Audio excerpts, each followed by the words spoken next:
Très chères étudiantes et chers étudiants de l'ILERI, mesdames, mesdemoiselles, messieurs, je suis évidemment très honoré d'avoir été invité parmi vous ce soir afin de partager quelques réflexions sur l'actualité de mon pays et sa place sur la scène internationale. Je suis particulièrement reconnaissant à Madame Bourgeois de son aimable invitation et à vous tous de votre écoute. En tant que spécialiste féru des relations internationales, vous savez très bien que les dernières années ont été marquées par un bouleversement de l'architecture multilatérale, en tout cas telle que nous la connaissions depuis 1945, ainsi que par la remise en cause de l'efficacité de toutes les institutions dont nous sommes dotés, institutions, traités, accords en tout genre. Cette vaste architecture multilatérale est remise en cause plus que jamais. Mais le Mexique figure au nombre des pays qui, à l'instar de la France, croient en la nécessité de soutenir, coûte que coûte, cette architecture multilatérale, ses instruments juridiques et leurs moyens d'action, tout en les adaptant et en les revitalisant pour mieux répondre aux enjeux actuels. En fait, des réformes ont toujours eu lieu au sein des instances multilatérales, rien n'est vraiment figé.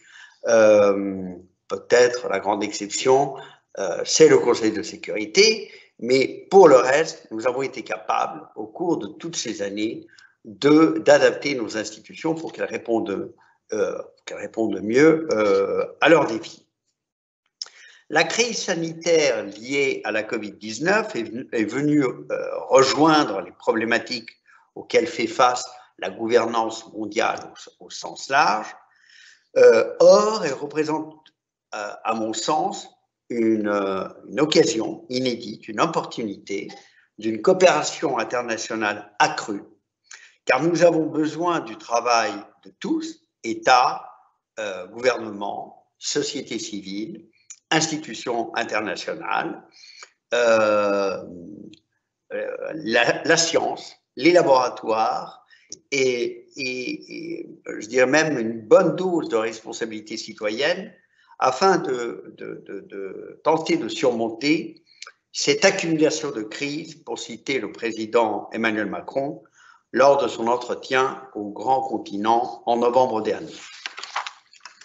Ainsi, si l'année 2021 s'ouvre sur de nouveaux horizons qui éveillent des espoirs mesurés, mais des espoirs quand même au sein de la communauté internationale en raison du triomphe de Joe Biden aux élections aux États-Unis, faisant naître l'espérance du retour du leadership états-unien dans les enceintes multilatérales, les menaces préexistantes qui touchent le maintien de la paix et la sécurité internationale demeurent. Je pense notamment à la guerre en Syrie qui est entrée dans sa 11e année, au conflit pérenne israélo-palestinien, à la situation en Libye, à la fragilité de la région du Sahel, au programme nucléaire iranien, à la guerre commerciale entre la Chine et les États-Unis. L'ensemble de ces menaces préconise le renforcement de la polarisation des attitudes et des positions découlant de la crise sanitaire. La crise sanitaire n'a fait qu'empirer cette polarisation. C'est pourquoi le défi actuel n'est pas seulement celui de parvenir à une entente entre les principaux décideurs, entre les grandes puissances, mais surtout de retrouver un certain nombre de consensus autour des grands enjeux et autour de valeurs qui semblaient acquises. Les droits de l'homme, par exemple.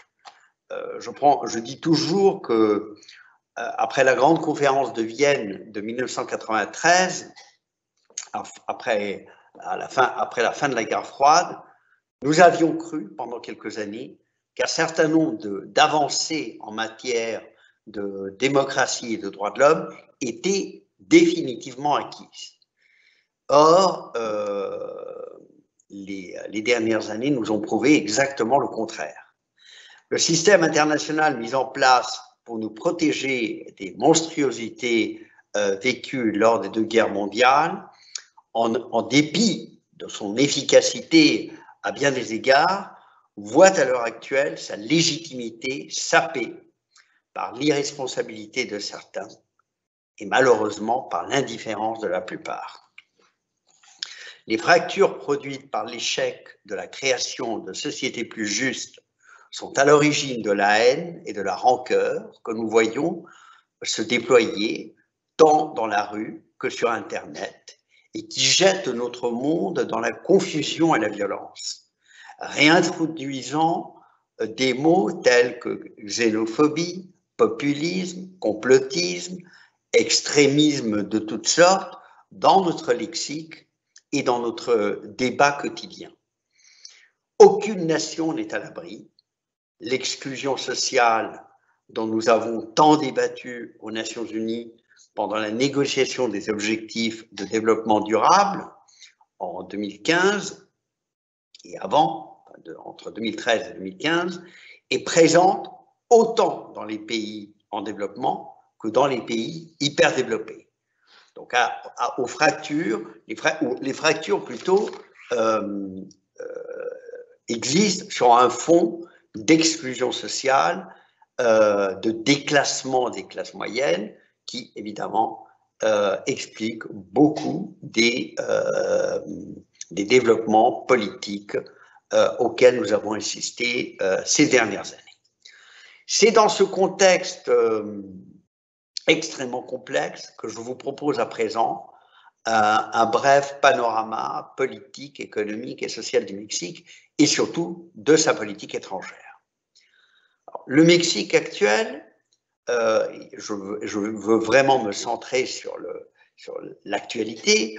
Vous vous souvenez, le président López Obrador, qui a pris ses fonctions il y a à peine 2 ans, le 1er décembre 2018, après avoir obtenu 53% des voix, un exploit considérable dans un pays où l'élection se joue un seul tour, a hérité d'un mandat extrêmement clair. Je vais vous expliquer pourquoi ce mandat est clair. Ces victoires et les conditions exemplaires ayant présidé à la passation des pouvoirs reflètent, et c'est le bon côté des choses, la maturité du système politique mexicain qui a su donner cours à une 3e alternance depuis la fin du régime de parti unique, la première ayant été la victoire du parti de droite, le PAN, en 2000, qui a mis fin à 71 ans de gouvernement issu du PRI, du Parti révolutionnaire institutionnel, de manière ininterrompue. La victoire de López Obrador et de son parti Morena a consacré donc cette 3e alternance, ce qui n'est vraiment pas négligeable, surtout lorsqu'on sait la difficulté que nous avons eue à transiter vers un régime authentiquement démocratique au début des années 90. Un peu plus de 2 ans après le début du mandat de López Obrador, le projet de pays porté par son gouvernement place la justice sociale au cœur de ses priorités, la lutte contre l'exclusion, et où le remède passe en grande partie, en tout cas c'est l'approche privilégiée, le remède passe en grande partie par l'élimination complète de la corruption, considérée comme le principal problème du Mexique. En effet, au nombre des mesures les plus importantes du début du mandat du nouveau gouvernement figure la décision de mettre un terme au vol de carburant qui a entraîné la perte d'environ 3 milliards d'euros en 2018. Par ailleurs, les conséquences ne sont pas seulement économiques. Les groupes criminels qui gèrent cette contrebande sont également à l'origine d'une recrudescence de la violence dans les zones du pays traversées par le réseau des oléoducs. Je prends cet exemple pour bien illustrer la façon dont le gouvernement s'attaque de manière frontale à la corruption et je peux vous dire qu'au bout de 2 ans, l'État s'est rétréci d'une manière considérable. Les traitements des hauts fonctionnaires ont été réduits de moitié. On a coupé dans tous les budgets. Avant le Covid même, les voyages étaient devenus pratiquement l'exception. Au profit de mesures, disons, beaucoup plus économiques. C'est donc par le biais d'une politique d'austérité qui est réelle, dans laquelle le président est le premier à mettre l'exemple, et de la lutte contre la corruption, que le gouvernement a pu déjà faire l'économie d'environ 23 milliards d'euros au titre du budget annuel. À ce titre, le gouvernement, sachant la difficulté à œuvrer dans le sens de cette priorité qui est la lutte contre la corruption, a demandé à une institution assez peu connue des Nations Unies, qui a son siège au Danemark, c'est le Bureau des Nations Unies pour les services d'appui au projet, UNOPS en anglais, qui est venu nous épauler pour renforcer les contrôles sur les marchés publics, notamment ceux qui concernent les projets stratégiques comme le nouvel aéroport, le nouveau train dans la péninsule du Yucatan, etc. Donc, dès le départ, nous avons fait appel aux Nations Unies pour nous accompagner dans cette lutte contre la corruption. La politique sociale, je ne vais pas la décrire, ce serait trop long, mais aujourd'hui, 2 ans après, 7 familles mexicaines sur 10 perçoivent directement un bénéfice relevant du budget public et 100% des communautés autochtones et qui constituent la population la plus pauvre, surtout dans les zones rurales, bénéficient d'au moins un programme social du gouvernement. Il faut savoir que le Mexique est un des pays les plus inégaux qui soit, dans lesquels le partage de la distribution de la richesse se fait de la manière la plus inégale. L'Amérique latine est assez connue pour cela, mais je pense que vraiment le Mexique était devenu un des pays les plus inégaux, avec des écarts absolument faramineux entre les plus nantis et les plus pauvres. Maintenant, 23 millions de familles mexicaines se sont vues attribuer une aide pendant la pandémie, pendant cette première année de pandémie, la priorité étant accordée bien sûr aux personnes âgées qui ont vu leur retraite majorée.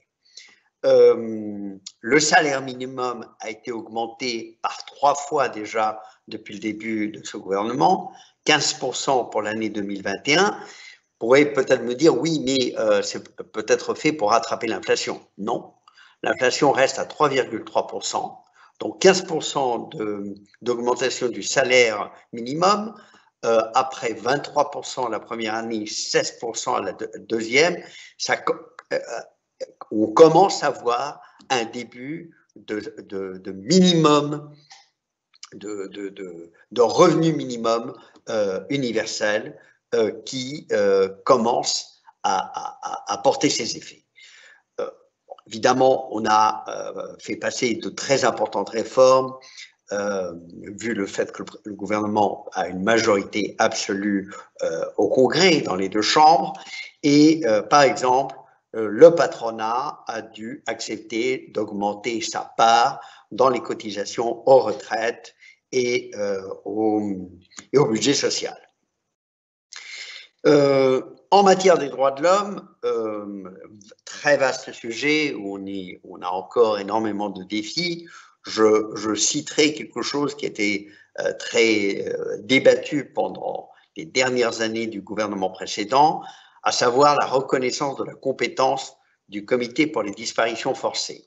Le Mexique avait traîné avant d'accepter la compétence de ce comité pour recevoir et examiner les communications présentées par des individus et qui donc on ouvre une autre voie d'accès, disons, à la justice internationale pour les personnes dont les droits auraient été violés.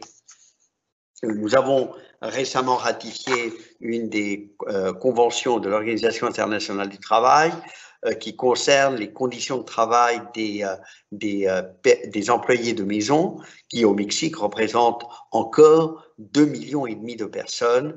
Donc voilà, ça fait partie, après cette convention, le Mexique fait partie maintenant de tous les instruments multilatéraux en matière de droits de l'homme, et nous avons évidemment accepté la compétence de tous les comités créés par ces traités, et évidemment nous sommes également partis à la Cour interaméricaine des droits de l'homme et à la Cour pénale internationale.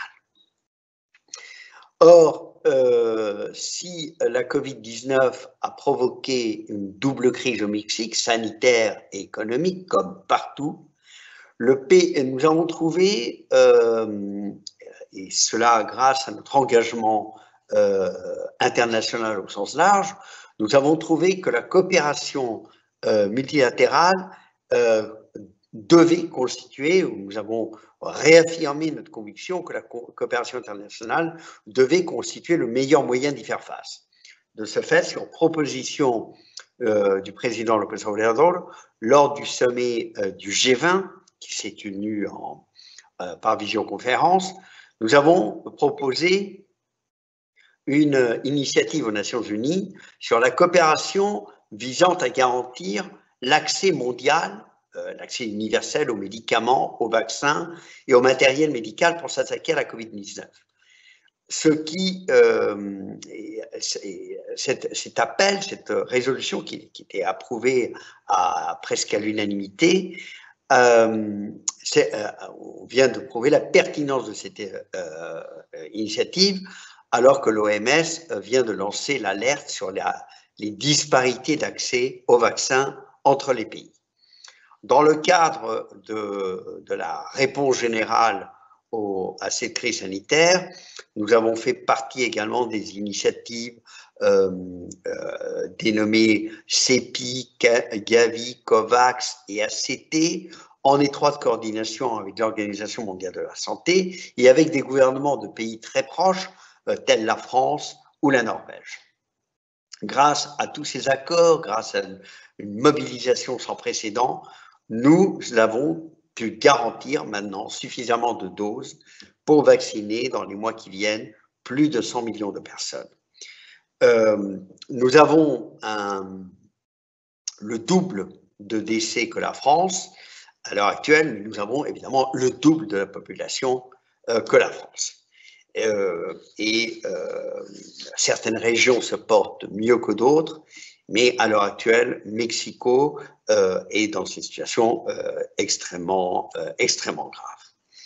Mais tout ça, c'est pour vous dire un peu que lorsque nous faisons face à des crises de cette ampleur, et ce n'est pas la première fois, au moment nous avons dû faire face à des désastres naturels, par exemple, ou à d'autres types de crises économiques également, nous sommes toujours tournés vers la coopération internationale et vers une vocation multilatérale, car nous en avons fait l'expérience auparavant, c'est la seule façon d'y trouver quelques solutions durables.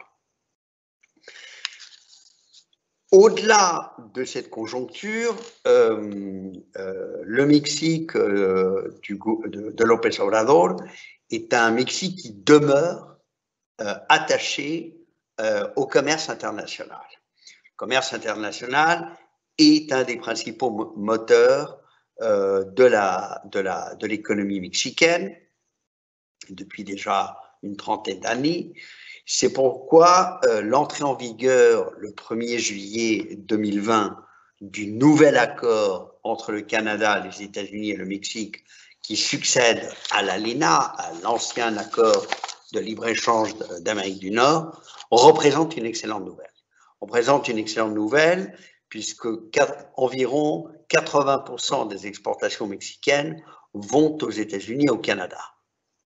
Le nouvel accord préserve les acquis de la libre circulation des marchandises hors taxes, tout en intégrant de nouveaux chapitres sur l'énergie, sur le travail, lutte contre la corruption, le numérique, et je dirais tous les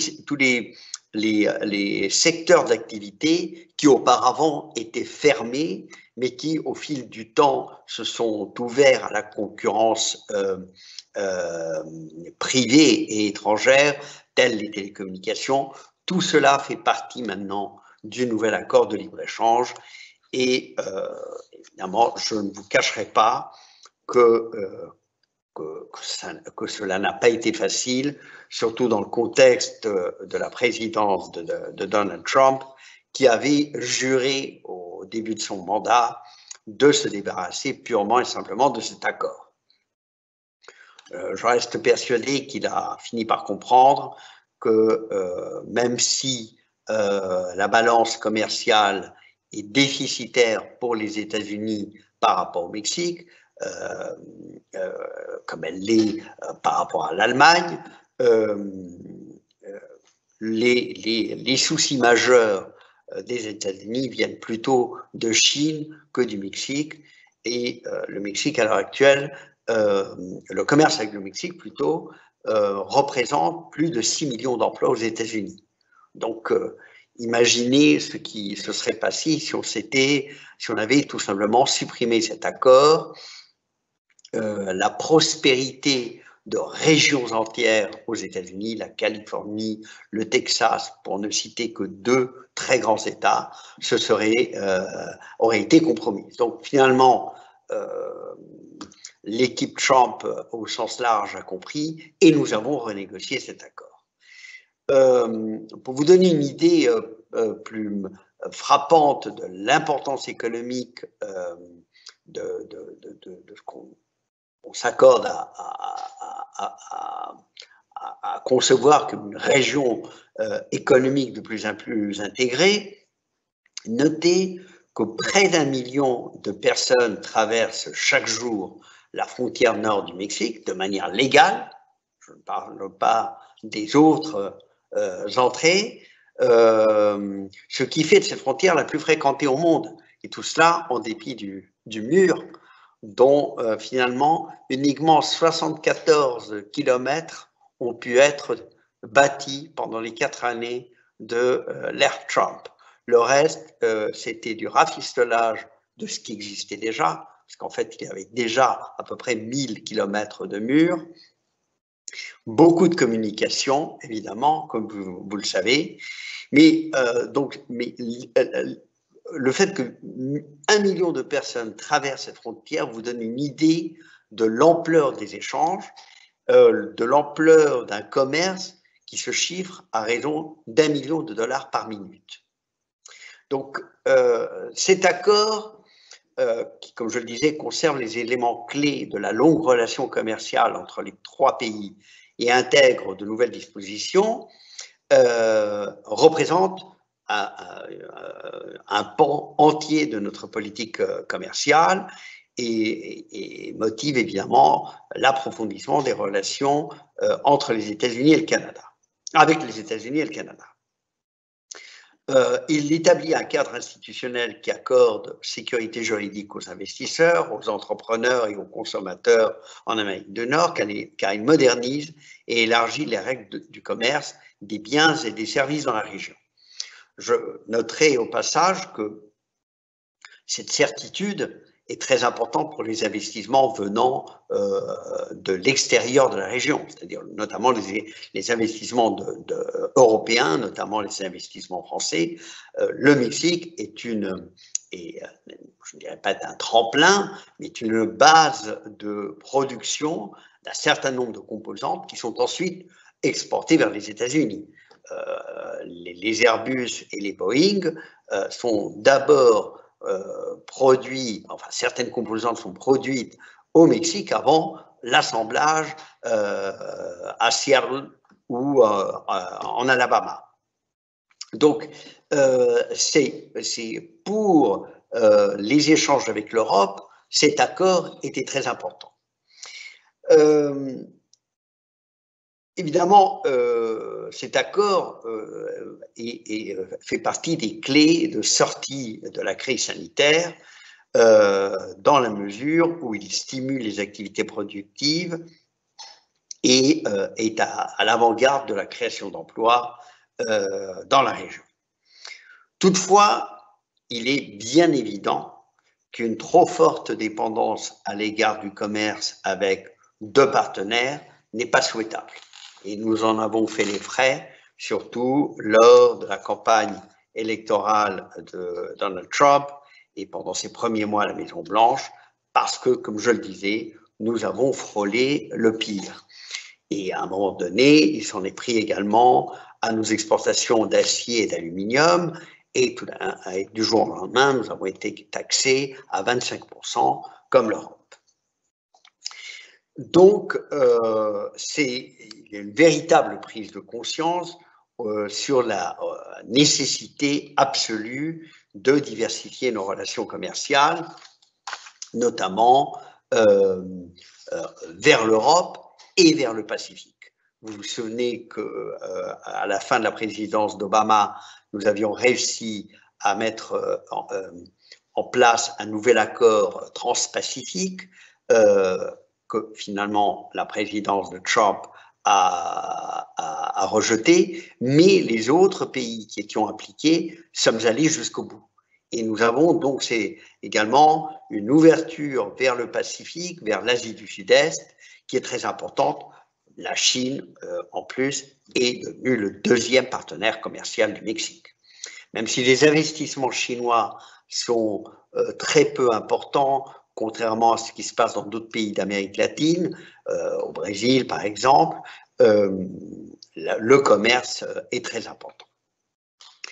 Avec l'Union européenne, nous entretenons des relations de commerce et d'investissement étroites depuis 2000. Depuis 2000, nous avons également, entre Union européenne et le Mexique, un accord de libre-échange. Le commerce s'est décuplé au cours de ces 20 dernières années et l'Union européenne s'est hissée au 3e rang en tant que partenaire commercial du Mexique, son commerce étant passé de plus de 21 milliards de dollars en 2000 à près de 80 milliards en 2019. Le Mexique est par ailleurs devenu le deuxième partenaire commercial de l'Union européenne en Amérique latine, le premier étant le Brésil, et la France en tant que telle est quant à elle devenue le 4e partenaire commercial du Mexique parmi les pays de l'Union européenne et un investisseur de plus en plus important. Or, cet accord devait être modernisé et au bout de 4 années de négociations, nous avons, au mois d'avril dernier, conclu un nouvel accord dont l'entrée en vigueur permettra de renforcer notre commerce bilatéral, essentiel à la croissance des deux régions. Ce nouvel accord élimine les droits de douane élevés imposés par le Mexique aux produits alimentaires et aux boissons en provenance de l'Union européenne, notamment les vins et les spiritueux. Le Mexique, quant à lui, protégera plus de 500 appellations géographiques européennes. C'est un sujet toujours très sensible à Bruxelles, qui concerne les vins et des aliments et des produits tels que les fromages et autres. Et l'Union européenne, de son côté, reconnaîtra 45 dénominations ou appellations géographiques mexicaines qui sont de plus en plus importantes et que nous protégerons, comme le tequila, le mezcal, entre autres. Ce nouvel accord permettra aux entreprises de l'Union européenne de vendre davantage de services au Mexique avec une réduction significative des obstacles liés aux formalités administratives. Il prévoit une clause de démocratie et des droits de l'homme qui est très important dans le cadre d'un dialogue politique renforcé et qui engage les deux parties, évidemment, à respecter l'accord de Paris sur le climat, ce qui est devenu une exigence essentielle de tout accord que passe l'Union européenne avec un État non membre. Cet accord est dans la phase finale de traduction. Il devra être entériné ensuite par la Commission et le Conseil. Et une fois l'accord signé et approuvé par le Parlement européen à Strasbourg, il pourra être mis en application provisoire, comme c'est le cas du CETA à l'heure actuelle. Le CETA n'est pas encore en vigueur, il n'a pas encore été ratifié par tous les États de l'Union européenne, mais grâce à une clause d'application provisoire, la partie commerciale, le volet commercial est déjà en application. Donc, tout cela devrait renforcer un dispositif qui est mis sur la diversification de nos échanges. Mais le but, et je reviens à mon point de départ, est celui d'aligner l'action internationale sur la lutte contre les inégalités économiques et sociales. Et nous sommes convaincus que le système issu de l'après-guerre reste le seul à répondre aux problèmes que nous rencontrons dans tous les domaines de la coopération internationale. Et force est de constater qu'à l'heure actuelle, toutes les organisations ont un rôle à jouer. Il n'y a pas d'organisation mineure. Nous devons tout faire pour préserver cet acquis, comme je le disais au début, et pour faire en sorte qu'il y ait une meilleure mise en œuvre d'un certain nombre d'accords. Mais il ne faut pas sous-estimer, je crois, l'importance qu'a acquis également, aux côtés du droit international formel, le droit moins formel. Le soft law est aussi important que le hard law, et il y a une myriade de régimes informels qui contribuent à la mise en œuvre d'un certain nombre d'objectifs comme la non-prolifération, la lutte contre le terrorisme et un certain nombre de domaines dans lesquels des avancées très importantes ont eu lieu au cours des dernières années. Le Mexique est, depuis le 1er janvier, j'en parlais avec Madame la directrice tout à l'heure, est devenu membre élu, membre non permanent du Conseil de sécurité pour 2021-2022. Et cette participation illustre notre vision et notre engagement à être un acteur incontournable à l'échelle internationale, notamment dans le contexte qui est le nôtre. Pendant de nombreuses années, le Mexique n'a pas voulu être membre du Conseil de sécurité, jugeant qu'il était très risqué d'y prendre part parce que en guerre froide, il fallait nécessairement faire le choix entre soutenir les États-Unis ou soutenir l'URSS de l'époque. Le monde a changé, le monde est devenu beaucoup plus multipolaire et nous sommes persuadés que nous avons un rôle à jouer, de par la taille du pays, de par sa place dans l'économie, de par le rôle qu'il joue au sens large, et parce que notre engagement multilatéral, notre attachement au droit international fait que nous sommes devenus un pays qui est toujours appelé à participer aux solutions des grands problèmes de la communauté internationale. Nous n'avons pas toujours la solution, c'est évident, mais nous participons aux côtés d'autres, tels la France, pour renforcer nos partenariats, qui sont des partenariats parfois à géométrie variable. Le Mexique a a cessé depuis longtemps de vivre dans une logique d'alliance rigide. Par exemple, nous ne sommes plus un membre du groupe des 77, nous n'avons jamais fait partie des non-alignés. Nous pensons plutôt que nous sommes un pays qui est beaucoup plus utile à l'entente internationale en liant des alliances en fonction des sujets, en fonction des partenaires.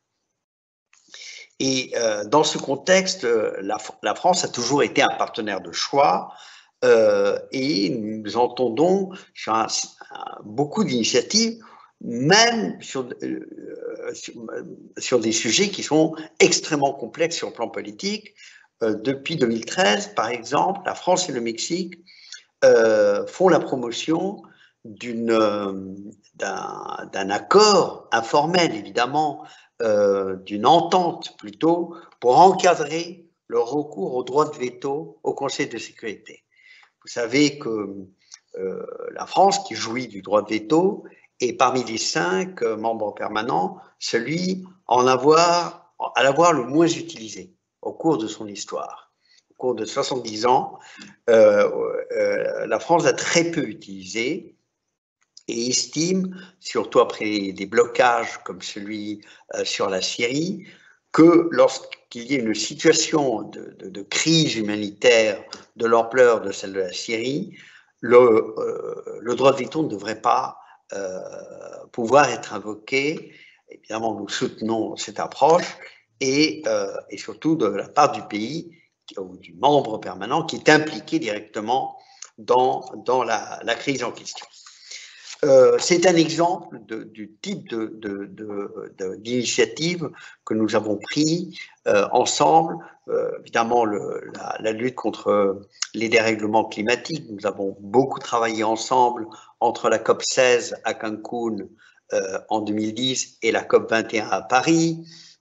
Nous avons beaucoup travaillé ensemble dans le cadre du programme sur les objectifs de développement durable, également dans celui du pacte mondial pour les migrations sûres, ordonnées et régulières.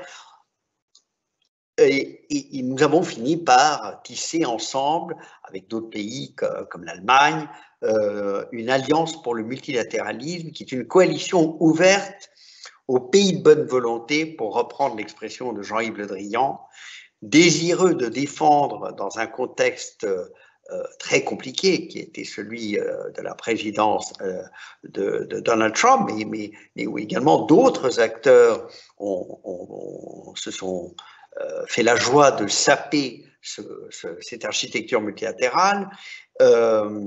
Et donc, nous sommes mis d'accord pour défendre, renforcer et adapter, si besoin est, un système multilatéral fondé sur le droit international.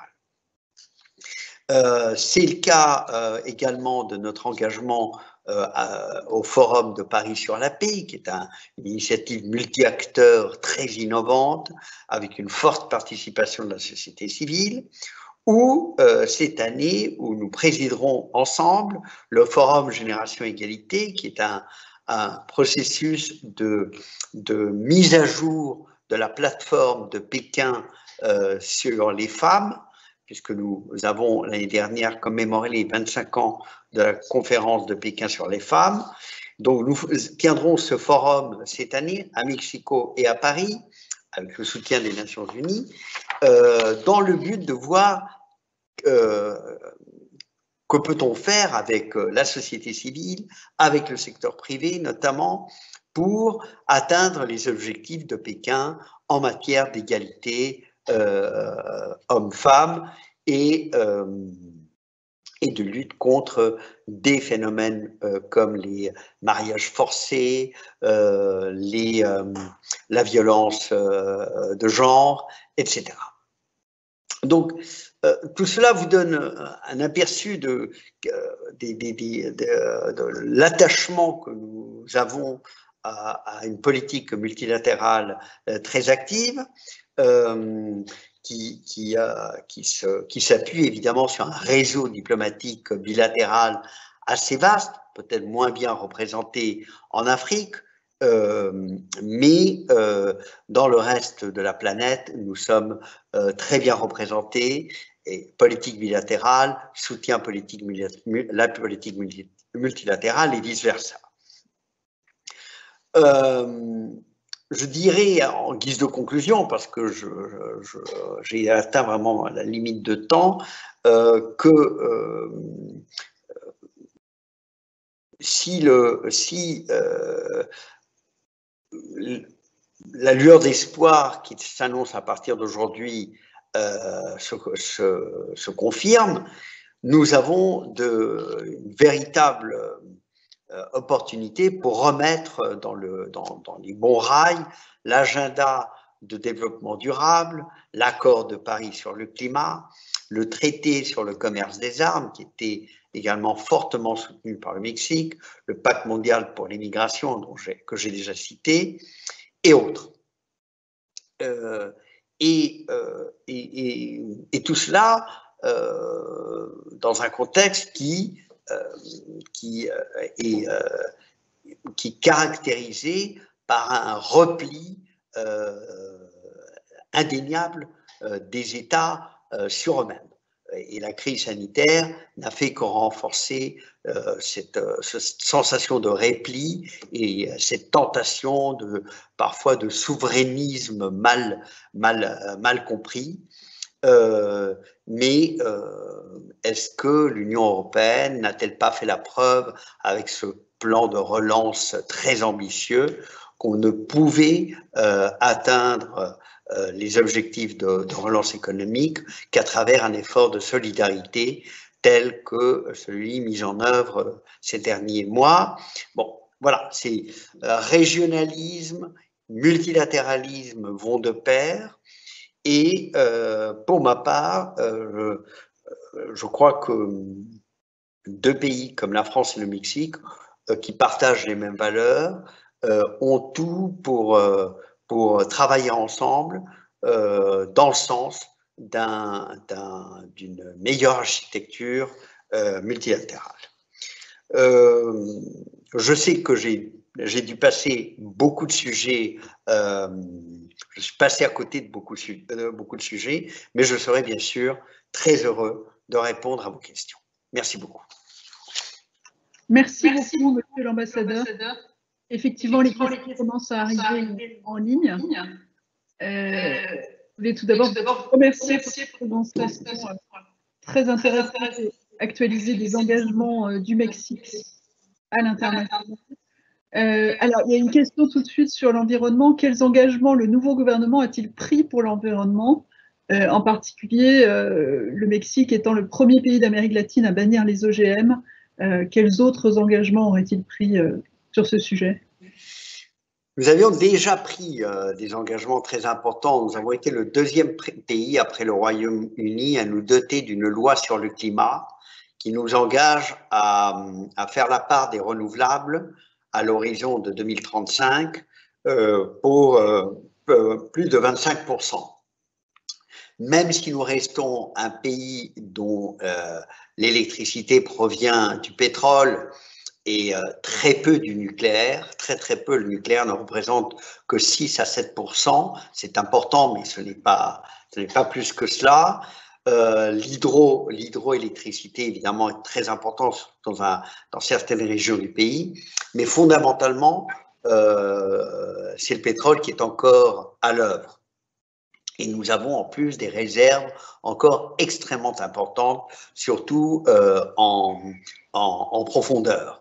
Donc, ce n'est pas demain que le pétrole sera banni de notre matrice énergétique, mais les renouvelables, et à ce titre, je citerai surtout les éoliennes et la géothermie, font des progrès constants au Mexique et au sein desquels la France est très bien placée avec des investissements et toutes sortes de collaborations techniques.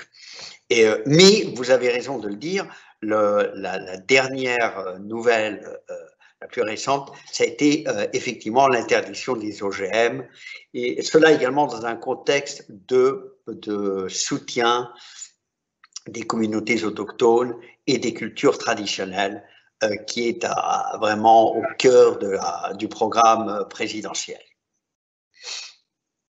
Alors, comme vous vous en doutez, Monsieur l'ambassadeur, il y a plusieurs questions en lien avec la présidence Biden qui débute ce soir et quelles sont les attentes économiques, politiques et de coopération du Mexique face à cette présidence Biden.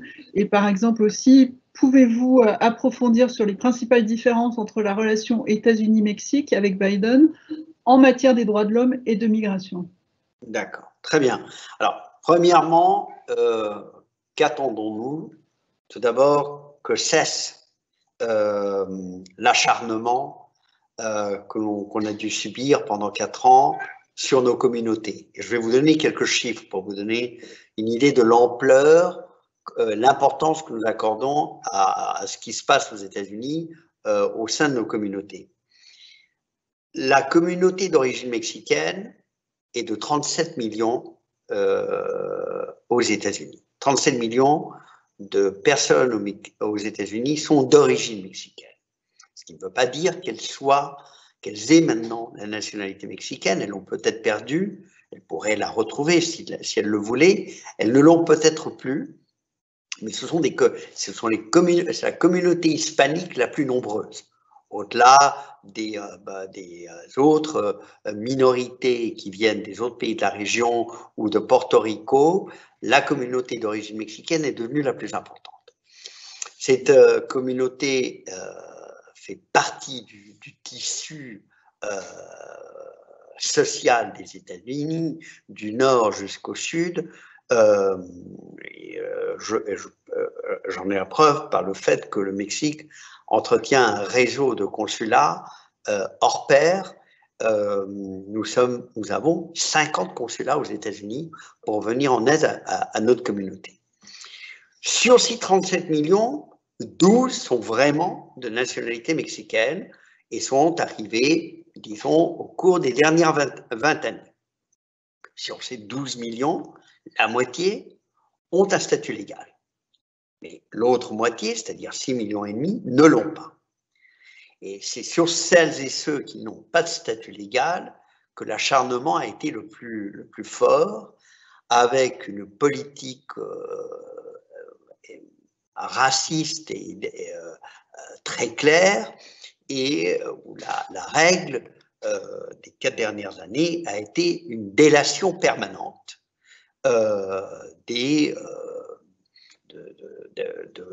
disons, le maître d'école, la personne qui soigne. Bon, il y a les communautés ont dû faire face à un harcèlement extrêmement important de la part des autorités migratoires.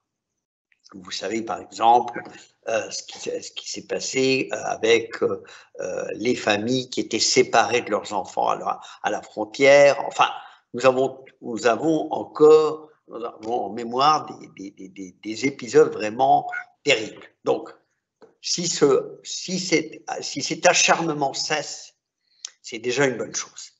C'est déjà une bonne chose, surtout parce que, en dépit du fait qu'il y a 6,5 millions de sans-papiers, sur ces 6,5 millions, il y a à peu près 1 million de jeunes qui sont arrivés en bas âge, qui ont grandi aux États-Unis, qui ont été élevés et éduqués dans des écoles aux États-Unis, qui sont devenus à bien des égards des citoyens des États-Unis, et au profit desquels la présidence Obama avait créé un dispositif pour ne pas les renvoyer, pour ne pas les expulser, parce qu'ils avaient un casier judiciaire vierge, parce qu'ils avaient poursuivi des études et avaient trouvé un emploi. C'est une sorte d'amnistie temporaire en faveur de près d'1 million de personnes.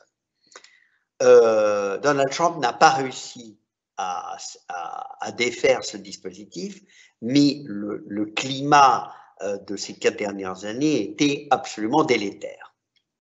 Or, et c'est là le plus surprenant, la migration qui suscitait toutes ces mesures ou qui pouvaient expliquer sans jamais justifier ces mesures, c'est une migration qui ne venait plus du Mexique. Les flux migratoires, après la crise de 2008, se sont tout à fait inversés. Plus de Mexicains rentrent au Mexique que de Mexicains qui le quittent pour aller s'installer aux États-Unis.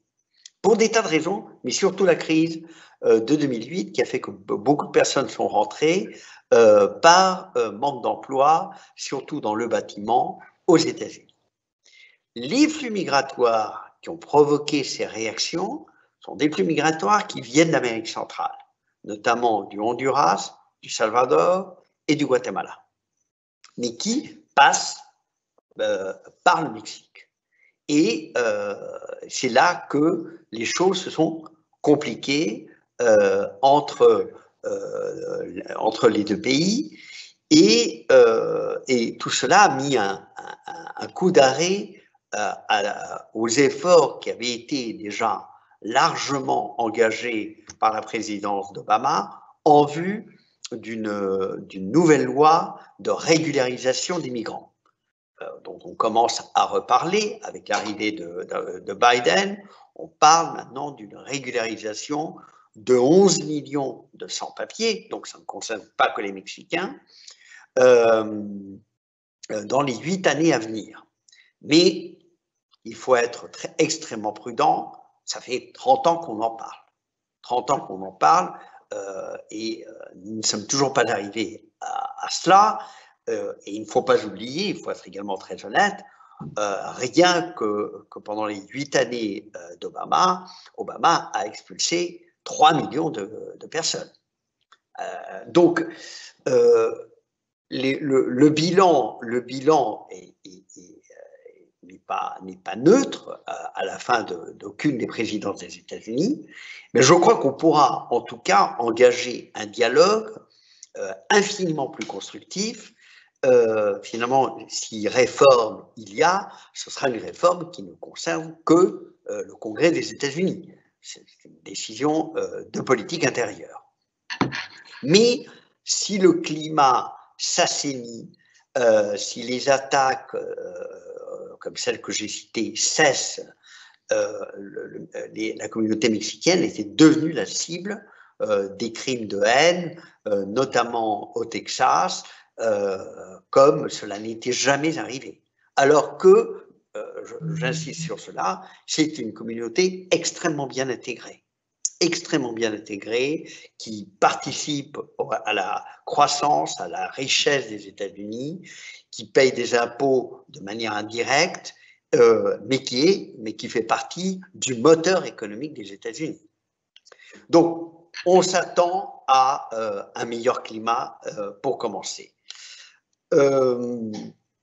À part cela, bon, le dispositif économique de libre-échange, j'en ai longuement parlé, est en place.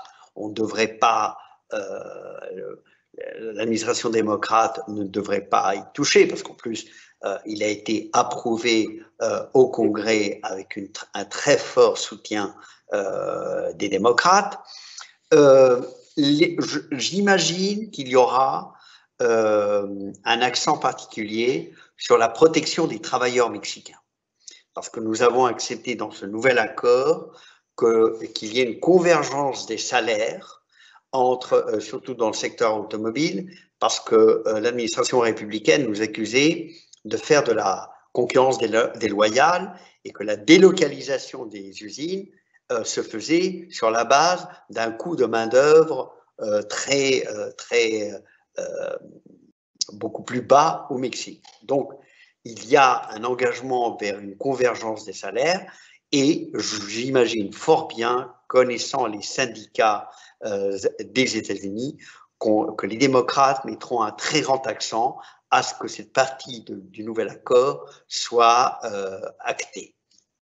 En matière d'énergie ou d'environnement, il y a un basculement total par rapport à la présidence qui vient de se terminer et on peut s'attendre également à une plus grande coopération, comme nous l'avions fait par le passé, en matière de lutte contre le réchauffement climatique, la préservation de la biodiversité, lutte contre la désertification également.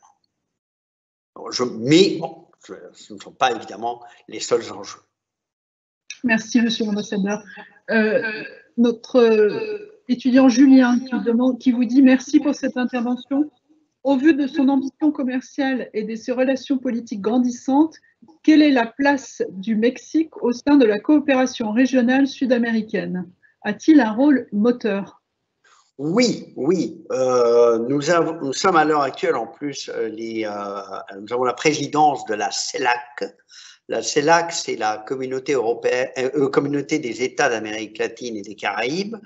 C'est une communauté qui a remplacé l'ancien groupe de Rio et qui concerne donc toute la région. Nous en avons la présidence cette année pour la 2e année. Nos relations avec l'ensemble de la région sont excellentes et nous avons de plus en plus une présence de nos entreprises, de nos entrepreneurs dans la région. Par exemple, très peu de personnes le disent, mais le Mexique est le premier investisseur d'Amérique latine au Brésil. Nous avons beaucoup d'investissements au Brésil et en Amérique centrale. Mais nous avons surtout, compte tenu de la similitude des politiques macroéconomiques créées avec la Colombie, le Pérou et Pérou, Mexique et Équateur, et Chili, pardon, l'Alliance du Pacifique, pas l'Équateur, le Chili. Cette alliance portée par 4 pays dont les politiques économiques et commerciales sont très semblables est un très grand moteur, non pas d'intégration au sens européen du terme, mais d'une plus grande complémentarité de nos économies. Et les échanges entre les 4 pays se sont beaucoup développés au cours des dernières années. Pendant très longtemps, le Mexique était culturellement, évidemment, en Amérique latine, mais économiquement, très peu. Maintenant, il y a un regard porté sur l'Amérique centrale et du Sud beaucoup plus grand. Merci. Quelles seraient les plus grandes contributions du Mexique au Conseil de sécurité de l'ONU en tant que membre non permanent? Et à votre avis, dans quel dossier pensez-vous que le Mexique et la France peuvent travailler ensemble? Alors, je vous remercie de cette question parce que, évidemment, elle me tient à cœur. Nous avons une très grande expérience compte tenu du rôle que nous avons joué, par exemple, dans les années 80, dans la médiation en Amérique centrale. À l'époque des guerres internes en Amérique centrale, notamment au Guatemala, au Salvador, nous avons beaucoup œuvré pour la pacification de la région avec le groupe de Contadora, qui comprenait le Mexique, la Colombie, Panama, et qui a beaucoup travaillé pour une détente dans un contexte encore de guerre froide. Donc, nous avons une expérience que nous mettons à profit du Conseil de sécurité. Nous y mettons également notre attachement au droit international. L'Amérique latine, vous le savez sans doute, est devenue un des meilleurs clients de la Cour internationale de justice. En ce moment, un tiers ou plus d'un tiers des affaires qui sont traitées concernent la région, des affaires pas simples, comme par exemple maintenant la délimitation des frontières entre le Guatemala et le Belize, par exemple, qui nous touche de très très près, évidemment. Donc cet attachement de la région et du Mexique en particulier au droit international fait partie également des atouts que nous apportons au Conseil de sécurité. L'agenda du Conseil de sécurité est dans une large mesure tourné vers l'Afrique, ça a toujours été le cas, et cela occupe énormément le Conseil, sans avoir une très grande présence en Afrique, malheureusement, nous avons depuis quelques années maintenant une participation qui est croissante dans les opérations de maintien de la paix, ce qui nous oblige évidemment à être beaucoup plus présents au Sahel. Nous avons par exemple des officiers, des soldats mexicains au Mali, et nous avons voulu présider le comité de sanctions pour le Mali. Je pense que ça a été très apprécié par les membres permanents et notamment par la France. Et nous y apporterons une approche, si vous voulez, ça ne vous étonnera pas, très juridique, parce que quand il s'agit le régime des sanctions, qui est un des outils les plus importants du Conseil de sécurité, commet des erreurs. Et parfois, lorsqu'il s'agit de sanctionner des individus ou des entités, on commet parfois des erreurs. Or, le processus d'arrêt d'un régime de sanctions qui vise une personne ou une entité, ou des personnes et des entités, est très lourd.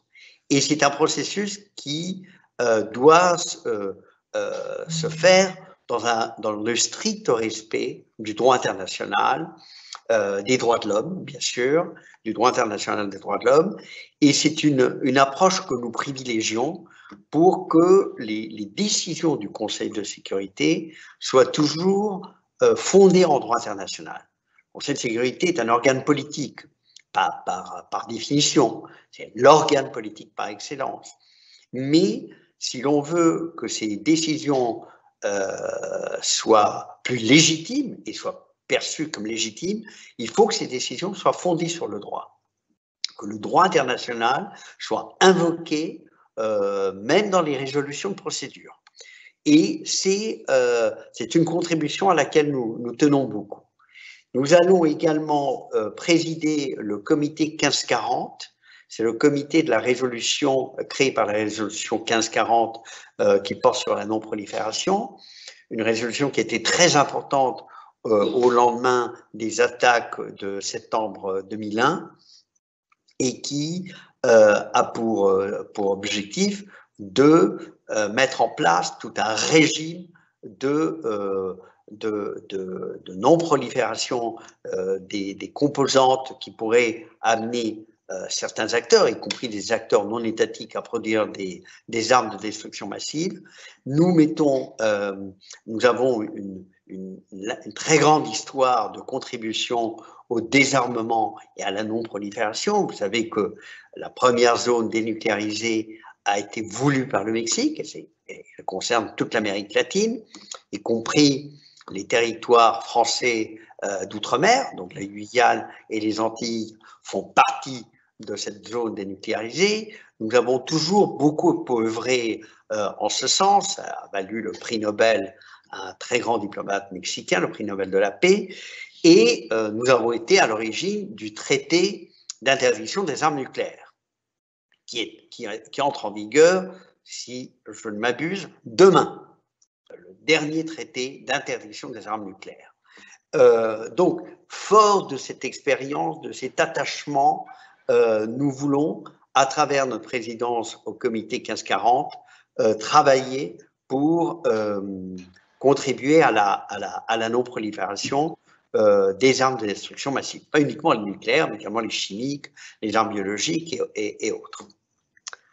Et bon, évidemment, nous avons également, j'ai oublié de le dire, je vous demande de m'en excuser, nous avons également décidé aux côtés de l'Irlande de présider le comité de la résolution 1325 qui concerne les femmes. C'est le comité Femmes, Paix, Sécurité, et qui vise à mettre, à donner aux femmes toute leur place dans les processus de paix, dans toutes les situations de post-conflit, la perspective, le rôle des femmes et la protection de leurs droits et la perspective qu'apportent les femmes sont cruciales dans ces contextes. Et donc, nous avons voulu, avec l'Irlande, également contribuer à cet agenda.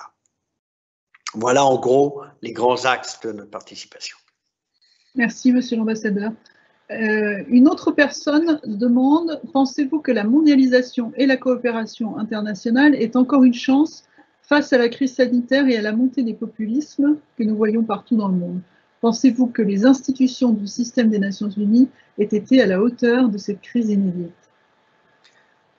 Non, certainement. Elles n'ont pas toujours été à la hauteur, mais vous savez, si les institutions ne sont pas à la hauteur, c'est la plupart du temps parce que leurs États membres ne s'y engagent pas et les États membres ne se mettent pas d'accord.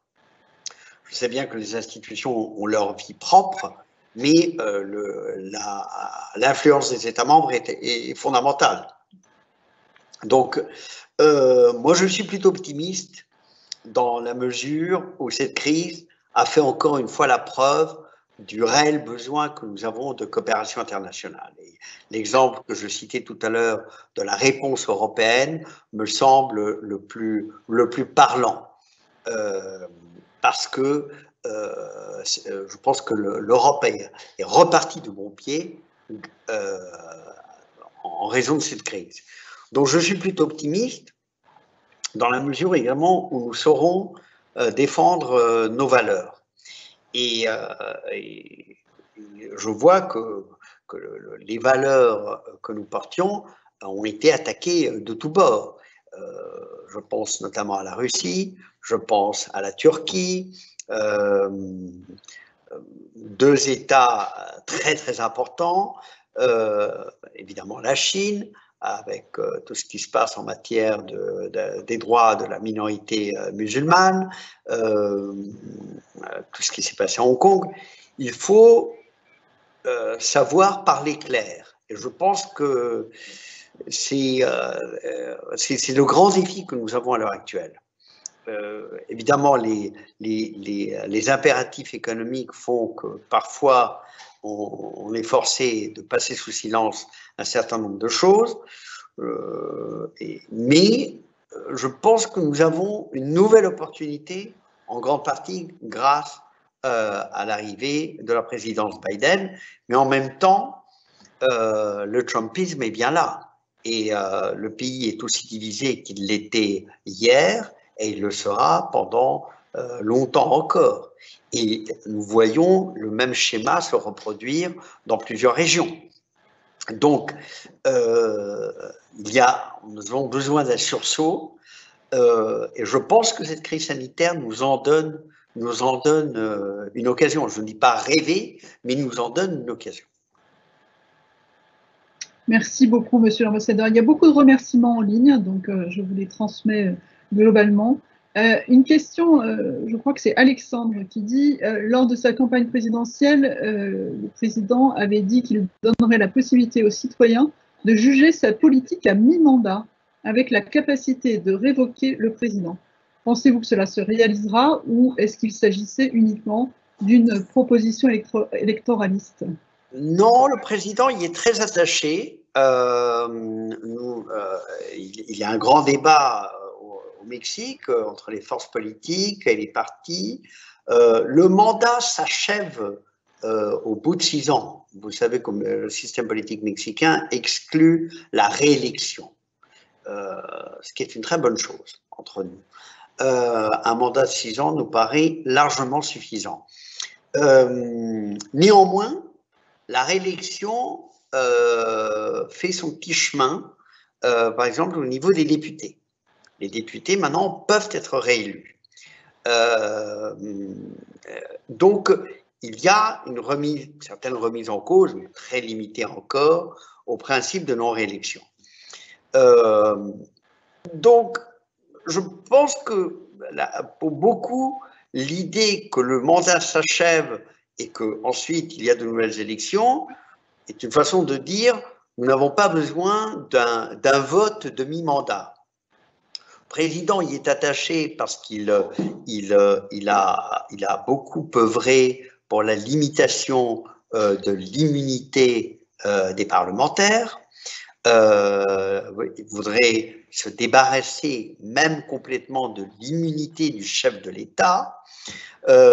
Donc, il propose une consultation qui aura, à mon sens, plutôt valeur de recommandation ou valeur de test politique, plus qu'une véritable révocation du mandat. Parce que, quoi qu'il arrive, il a un mandat constitutionnel de 6 ans.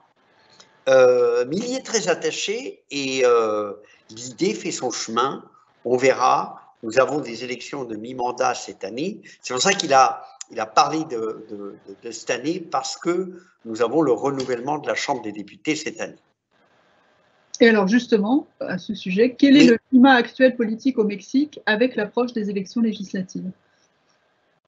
Et je ne vais pas faire de prédiction. Le parti du gouvernement a une majorité très, très large à l'heure actuelle. Il est crédité d'un très fort soutien, bien supérieur aux 50%, ce qui est assez rare dans notre système. L'opposition est forte, l'opposition est féroce, l'opposition ne mâche pas ses mots. Moi, j'ai plutôt l'impression que si le gouvernement arrive à sortir de cette crise sanitaire dans des conditions qui ne sont pas parfaites, parce qu'aucun pays ne s'en sort de façon parfaite, mais en faisant les choix qui s'imposent, et surtout en garantissant l'accès aux soins et aux vaccins, je pense que le gouvernement a toutes ses chances de l'emporter au mois de juillet. Très bien. Et une autre question sur l'écologie qui visiblement intéresse beaucoup nos personnes en ligne. Je crois que vous y avez déjà partiellement répondu. Quelle est la position du président sur l'écologie aujourd'hui? Tren Maya, politique du pro-charbon, etc. Est-ce une priorité ou est-elle au second plan étant donné les défis actuels nationaux, insécurité, pauvreté, etc. En principe, ces projets sont toujours à l'ordre du jour. Le train Maya, parce qu'il a une double vocation, non seulement une meilleure connexion d'un réseau de marchandises qui existe déjà, mais également une vocation touristique. La péninsule du Yucatan attire une partie très importante des près de 40 millions de touristes que nous avions jusqu'au Covid. Nous sommes encore loin des 90 millions de touristes en France, mais enfin 40 millions, et nous sommes devenus le 7e pays le plus visité du monde. Donc la péninsule du Yucatan attire énormément de touristes à cause de ses richesses culturelles et autres, naturelles. Donc ce train Maya a tout son sens. Évidemment, cela pose également des problèmes en matière d'écologie, en matière de droits des communautés autochtones par lesquelles la voie ferrée passerait. Il n'est pas impossible qu'on tombe sur un site archéologique non découvert encore. Tout ça n'est pas exclu. Mais ce projet est à l'ordre du jour et un certain nombre de travaux ont déjà été engagés. Pour ce qui est du pétrole, je vous disais, nous sommes un pays pétrolier, nous avons encore énormément de réserves. Le président est très attaché à ce que le pays ait une souveraineté en matière d'énergie. Il ne conçoit pas, par exemple, que nous importions une partie très importante des essences. Il ne conçoit pas que nous raffinions davantage au Mexique plutôt que de raffiner aux États-Unis. On peut peut-être répondre que beaucoup de pays font de la même façon, mais à une époque où il y a une prise de conscience des enjeux d'un certain nombre de fournitures stratégiques. Pensons tout simplement au manque de masques en France au printemps. Il n'y avait plus de masques. Vous savez pourquoi il n'y avait plus de masques. C'était vraiment terrible. La souveraineté passe également par la capacité à se doter d'un certain nombre d'approvisionnements. Et le président est très attaché à une plus grande souveraineté en matière de pétrole. Ce qui ne veut pas dire qu'il remette en cause la réforme, qui est d'ailleurs inscrite dans le traité de libre-échange avec les États-Unis et le Canada, la réforme qui permet maintenant des investissements privés mexicains et étrangers dans le secteur de l'énergie. Il y a également le très grand défi de remettre sur les rails Pemex, la société pétrolière, qui est dans une situation financière encore très compliquée. Et beaucoup des économies de l'État ont été redirigées pour sauver Pemex.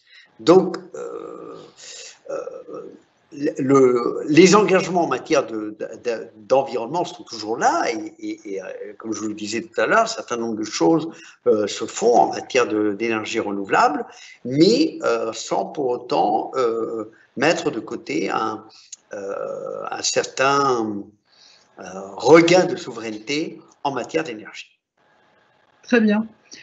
Merci beaucoup, Monsieur l'Ambassadeur. Peut-être une dernière question, et c'est une question qui m'intrigue. Est-ce que vous n'avez pas beaucoup parlé, il me semble, du soft power mexicain? Quel est le rôle de ce soft power mexicain sur la scène internationale? Écoutez, il est très très grand, parce que j'en veux pour preuve le fait que chaque fois que le forum de Paris sur la paix s'est tenu, des projets mexicains ont été sélectionnés par le comité qui a fait la sélection, et on sommes arrivés au forum avec 4 ou 5 projets, et à 2 reprises, nous avons été parmi les gagnants, lors du premier forum et lors du dernier. Et cela vous donne une idée de la force de la société civile organisée au Mexique, qui est extrêmement diversifiée maintenant, qui est partie de soucis en matière de protection de l'environnement, qui est très vite passé également dans le domaine des droits de l'homme. La société civile s'est beaucoup développée en matière de protection des droits de l'homme, et aujourd'hui, elle fait partie, oui, beaucoup plus que du soft power du pays. Les gouvernements doivent traiter avec la société civile comme jamais auparavant. Et cela, dans mon esprit, a toujours été une composante très importante de la démocratisation du pays. Et la démocratisation du pays, moi, si je devais y mettre une date, c'était le tremblement de terre de 1985, où l'État a été complètement submergé, incapable de réagir, tout à fait incapable de réagir, et c'est la société civile qui s'est prise en main et qui a fait la preuve de sa capacité de mobilisation. Les dégâts et les pertes de vie en 1985 sont sans commune mesure avec le tremblement de 2017, qui a eu lieu à la même date, le 19 septembre, exactement la même date, mais les choses avaient beaucoup évolué, entre autres les règlements de construction. Donc, aujourd'hui, vous avez une société civile extrêmement participative et qui a toute sa place dans le pays et qui exige qu'un certain nombre de choses soient corrigées, comme par exemple les crimes à l'encontre des journalistes. Certaines régions du Mexique, pas tout le Mexique, mais certaines régions, sont des régions où l'exercice du journalisme est entravé par le crime organisé, où il y a, et cela produit une sorte d'autocensure, parce que le crime organisé ne veut surtout pas qu'on étale un certain nombre de choses. Donc, la situation des journalistes, il y a tout un effort de protection des journalistes, mais qui est encore insuffisant. Et la société civile est très impliquée dans cela. Ce n'est pas uniquement le gouvernement, c'est la société civile qui surveille ce que fait le gouvernement. C'est je pense, un très bon exemple de travail, de symbiose entre gouvernement et société civile. Merci beaucoup, Monsieur l'ambassadeur. Vous êtes encore en France pour quelques années ou Aucune idée, parce que nous n'avons pas de durée déterminée. Et j'ai achevé un quinquennat. Je ne pense pas que j'en aurai un deuxième, mais non, mais je suis très heureux, très content de travailler au renforcement de cette très belle relation. Et mais voilà, vous savez que les diplomates ne choisissons jamais notre port d'attache. Très bien. En tout cas, j'étais très content. C'était un séjour magnifique. Et la France est un pays que j'aime et que j'admire énormément. Vous avez une place très importante dans le monde. Et je vais vous dire pourquoi je pense que vous avez une place très importante. Parce qu'au-delà de tous vos atouts, de l'innovation, de ce qui se fait de très bien en France, vous avez une autre approche du monde. La langue, la culture française sont compensent une certaine uniformisation de la planète et la France est toujours là pour faire la différence. Merci beaucoup, d'autant plus qu'à l'ILERI, nous sommes très attachés à cette culture du discernement et de la culture générale, etc. Donc ça fait plaisir puisque nous sommes sur cette lignée-là également. Je vais terminer par deux mots de deux étudiantes de l'ILERI, Océane qui dit « un vrai plaisir de pouvoir échanger avec Monsieur l'ambassadeur sur des thématiques aussi intéressantes et qui vous remercie ». Et Faustine qui vous remercie pour votre intervention très instructive. Voilà, Monsieur l'ambassadeur, merci infiniment d'avoir été avec nous ce soir. Et puis, on vous souhaite un très bon séjour encore en France parmi nous, en espérant qu'on puisse retrouver des lieux publics et sortir des conférences en ligne. Oui, et dès que nous retrouverons nos musées, ne manquez pas la très belle exposition sur les Olmecs et les cultures du Golfe du Mexique au Quai Branly. Très bien. C'est du Quai Branly, une très belle exposition, inaugurée le 8 octobre, refermée le 28, mais qui sera en France jusqu'au mois de juillet, jusqu'au mois de juillet. Très très belle exposition dans la lignée des Mayas, de Teotihuacan, c'est vraiment un bonheur. C'est noté, Monsieur l'ambassadeur. D'accord. Merci à vous. Bonne soirée. Au revoir, Madame la directrice, et au revoir aux étudiantes et aux étudiants. À très bientôt. Merci.